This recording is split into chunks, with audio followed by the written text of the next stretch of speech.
Would you agree / disagree that the Make America movement, Make America Great movement, again, MAGA movement, is a cult? No. Why don't you explain to me and the audience what is a cult? Of course. Okay. Do you know any characteristics of a cult?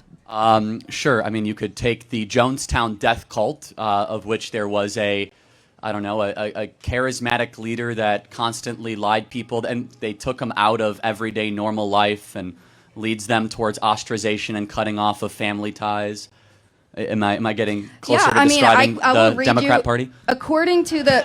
No, what I'm talking about is MAGA. According to the Bethune Cook University website, characteristics of a cult include isolating members and criticizing them for leaving. Would you say that members of the MAGA movement will criticize others for leaving? Well, yeah, I mean, but you guys criticize players that transfer out of the University of Tennessee football team. That's not a cult. I would encourage you to dig deeper and be more of a free thinker. And I will, and I am a free thinker. And I grew up in a conservative household, and once I left my parents and their beliefs, and I moved to college in a very conservative state, I actually become more progressive. Okay, and so how is your relationship with your parents? I mean, it's fine. We don't agree on most things, but... Wait, so they didn't kick you out for having a different opinion? They're terrible cult members. Nice outfit. Thank you. What's on your mind? What is your persona? So persona is like, what animal really speaks to you? No. I need this for an argument. Please, come on, man. Come on, man. I got a good answer, guys. Okay. What is it? I gotta know. It's the beaver. Okay. All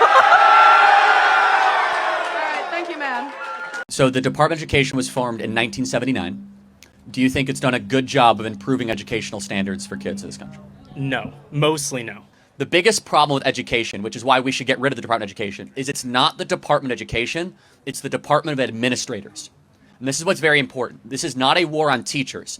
There are 11 million people in America that are in government, that are in jobs, in government, taxpayer funded, in education. Most of our education money goes towards paper pushers, career counselors, people that fill in paperwork unnecessarily. We're not even supporting the teachers on the front line. So that's the biggest problem, is we have become an administrative heavy education model. And what has that meant for our kids? Since the advent of Department of Education, as you agree, standards have gone down, literacy has gone down, math and reading has gone down. I think our view of education is wrong. You guys look at education probably because you've been taught as just, hey, get here so you can get a job.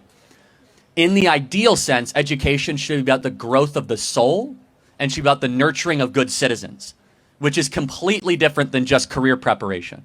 The view I have of education, which is what the founders had, which only very few people have, is that you guys should be here to read really old good books, to understand ancient philosophy, to become a well-rounded citizen of what is good, true, and beautiful, and then you could do any job once you graduate.